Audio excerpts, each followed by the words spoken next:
Hi, guys, and welcome. I'm Troy Lambert. I'm creating this video primarily for some of my editing clients and people who may not be familiar with track changes. I wrote an article on this a long time ago, but it's kind of outdated because, well, Microsoft doesn't look the same anymore as it did back then. Now, I'm going to show you this video about using track changes on a Mac. Now, if you're on a PC, things will look slightly different than this, but they will look really similar, and you should be able to find the same features on a PC. So, with that, let's get started. Now, first things first, in this case, is we're looking at Microsoft Word.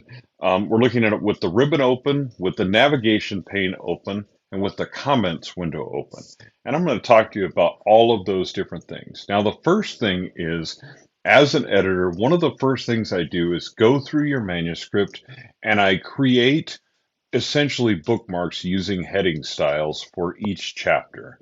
So this enables me to move very quickly from one chapter to another. If I have a question about a chapter that was before, or maybe a comment that I left that I want to change now that I've read further into your document, something along that particular line, right? So this enables me to maneuver back and forth very easily. I can also set up subtitles and things like that. Now, where this is found is under the View tab. Under the View tab, you can see that navigation pane is checked. Now, there are times when this is going to take up too much space on my screen, and I don't necessarily want to see the navigation pane, and I can close it by simply unchecking it. Now, if I check the navigation pane again, if I open it, it opens automatically to the document itself. You can see all those red markings. That means those are changes on the pages around it. It kind of gives me an idea of kind of where I am, things like that. Also on this is, again, the chapters, like I showed you before. Then there's also revisions, a revisions pane, and that will show you all the different revisions that have happened in here. But one of the most important tabs over here is the Find and Replace tab. Now, a lot of times as an editor, or maybe even you as an author, when you get your manuscript back from the editor, you're going to want to find and replace common things that you've done, common mistakes. Now, be very careful with Find and Replace. Rarely ever do you want to hit this Replace All that's down here. Generally, you want to look at each replacement. The reason is, for instance, let's say you want to replace the word the in a section of the book with something else, or maybe you want to replace the word he with something else, a name, something along that line. If you just type the letters HE in here, it will also come up with words that have HE in them, as you can see from the document here. So if you change he to something else, to, for instance, Max, something like that, in the middle of sheriff, then this will show up as Shamax Riff, right? You don't really want that. So one thing you can do is you can put in spaces. Now, sometimes that works, but like in this case, that doesn't take care of those instances where he also appears in the word the. So in this particular paragraph, I would make 1, 2, 3, 4, 5, 6, 7 replacements if I did replace all in that paragraph. And of those, I really only want 2 of them. So this is why it's really important to look at that if you're going to hit replace all. There's also some advanced features with search and replace. We're not going to talk about those right now, but you can do those with formatting and stuff like that. But it's not directly related to track changes and comments, which is the main thing we're going to talk about. But it is kind of related because of this one thing. So the next tab we're going to look at is the Review tab. The Review tab is right up top, and you can see over here that Track Changes is turned on. You can tell that because it's highlighted. If I click on it, it'll turn it off. If I click on it again, it turns it back on. If you are going to do a massive search, and replace, you may want to turn off track changes. Normally, you want to track the changes that you make in the document, and your editor will track the changes they've made in the document so that you can decide what you're going to do about those changes, right? So that's the track changes, right? That's why you would turn on track changes. And track changes, you can actually turn it on for just me or for everyone, right? But I'm going to turn it on for everyone because I want my authors, when they get this back, I want them to make their changes within track changes as well. So I can see what they've accepted that I wanted them to change, what they haven't accepted, and changes they may have made as an alternative. Okay. Now, in this particular case, what I'm going to do is I'm going to close the navigation pane so that we can see everything here. Now, you can see that I've made some changes. Some of these are additions where I've added something where there's a scene break. There should be a shift in point of view here, but there's not.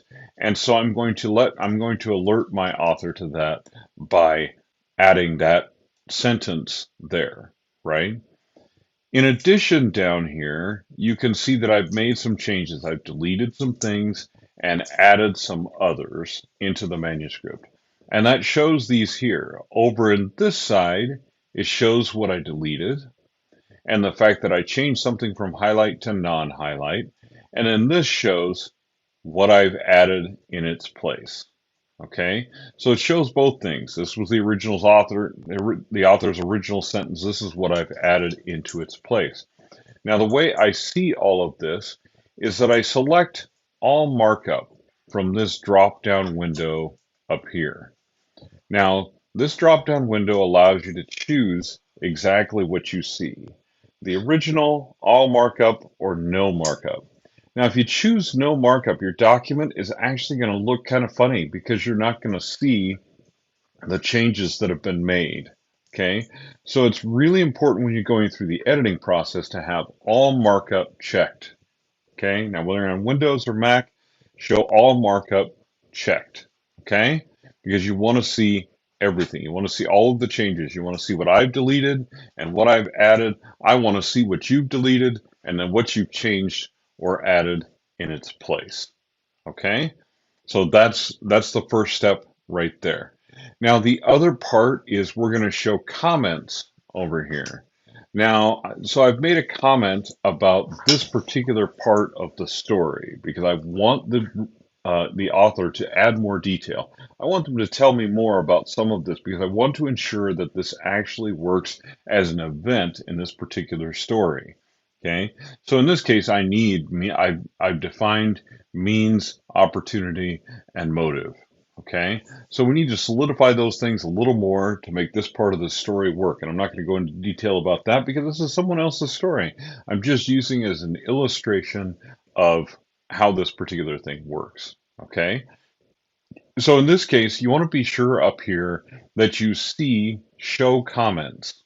Okay, show comments needs to be on. Comments. If I click show comments, you'll notice that the comments disappear. The primary issue with that is you're not going to see some of those things that your editor has sent to you that may be commenting on the piece. Now, sometimes you may want to turn these off so you can just read through the piece, but be sure that you turn them on and that you address all the comments that are in this. Now, you have options. You can do contextual or a list. I highly recommend that you leave contextual clicked. If you do a list, it's just going to show all the different comments that have been made in this document in a list over on the right-hand side. But it's not going to show what they're related to, like which part of the story they're related to. So in this particular case, in a long novel, this is 304 pages, 87,000 words, it's going to be really confusing if I just have a list over there. So always have contextual checked and always say show comments. Okay. Now, if you come over here, let's say the author has done what I've asked them to do in this comment. They can make one of two choices. They can either resolve the thread, which will hide it with a check mark. And then I can come over here and actually unresolve this comment.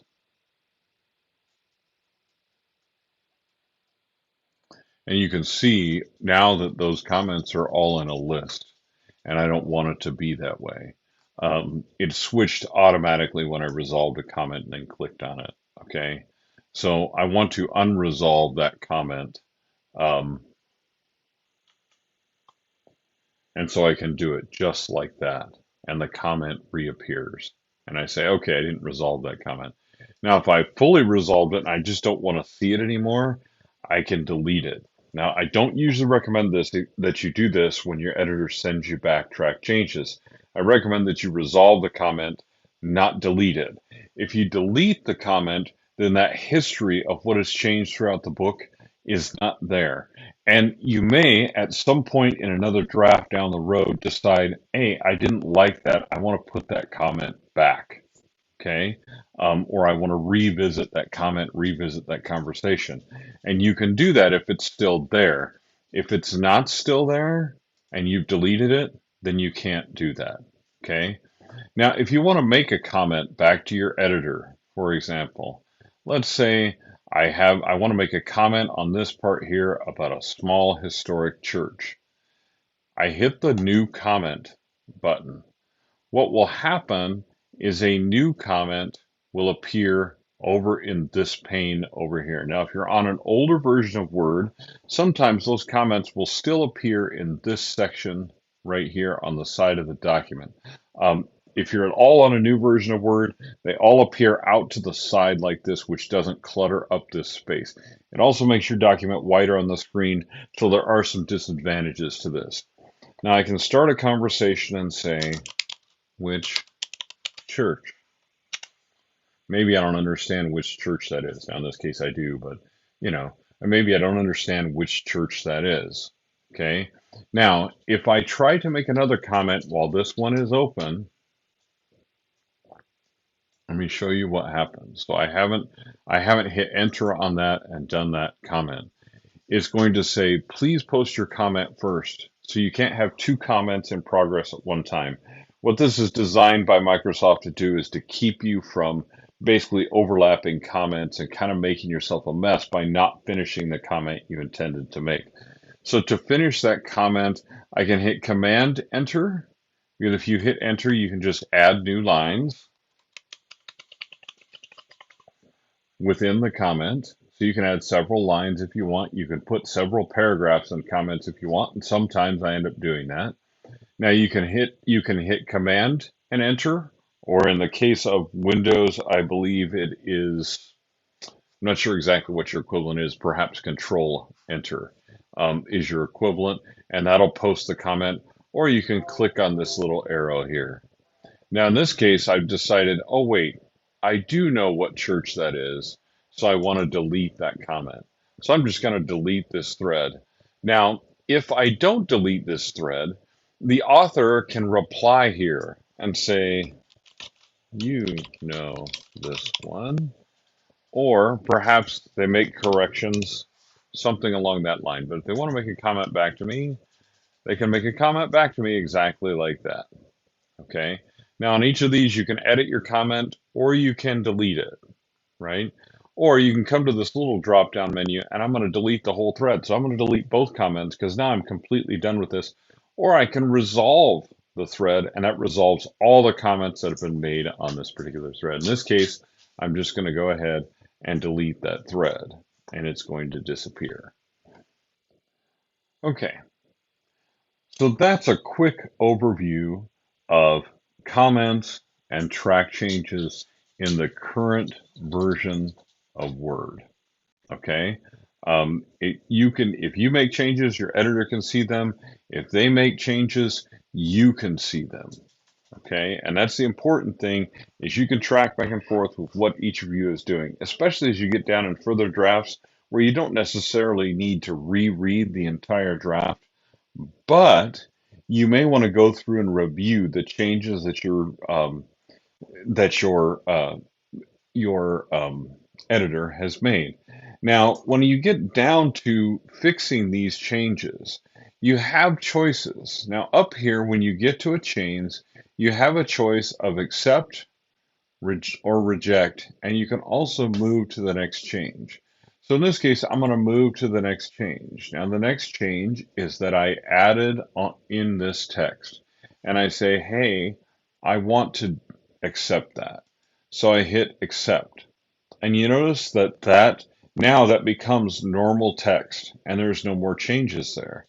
If I want to reject the change, I can also do that. Now, so let's say I put that back and let's say I reject the change. Now I'm also going to have to reread the sentence and make sure that by rejecting that change, I didn't make something weird out of my um, sentence, things like that, right? So I need to reread things as I make changes, okay?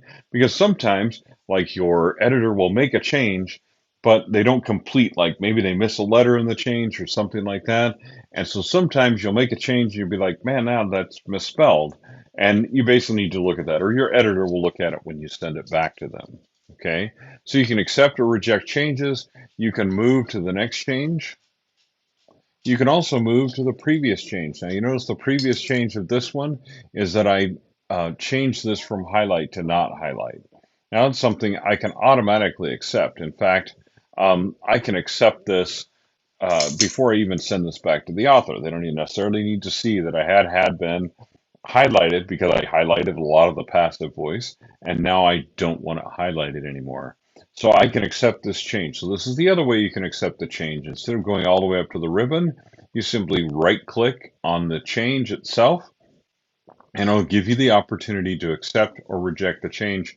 Also, when you click on a change, it'll give you a track changes option where you can turn that off or on right here from a change. Now, in this case, I'm just going to accept that change, and that change of not highlight is going to disappear. Okay, so that's how you can accept and reject changes. Now, I recommend if you reject changes from your editor, generally you might want to make a comment back to them about why you rejected the change. Or, I mean, if you're comfortable with it, you can just move forward. The biggest thing with an editor is that we're working to make your story the best that it can be, but it's still your story. So maybe we missed something about your intent or something like that, and you are welcome to keep that change or not accept that change, whichever way you want to go. In fact, I would recommend that a lot of times you should at least have a discussion with your editor about some of the changes that are happening in your document. If you don't disagree with any of the changes that they've made, there usually that means that it doesn't mean that they're so good that they just caught everything.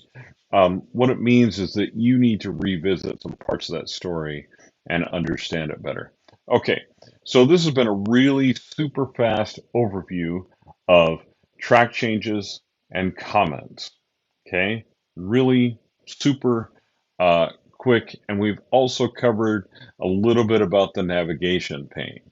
If you have any questions, feel free to ask me. You can comment on the video below, you can send me an email, whatever it is you need to do to get your questions answered so that you become familiar with track changes. Not only is this the way I work as an editor when I'm working with people, but this is the industry standard for editing is Microsoft Word track changes and comments.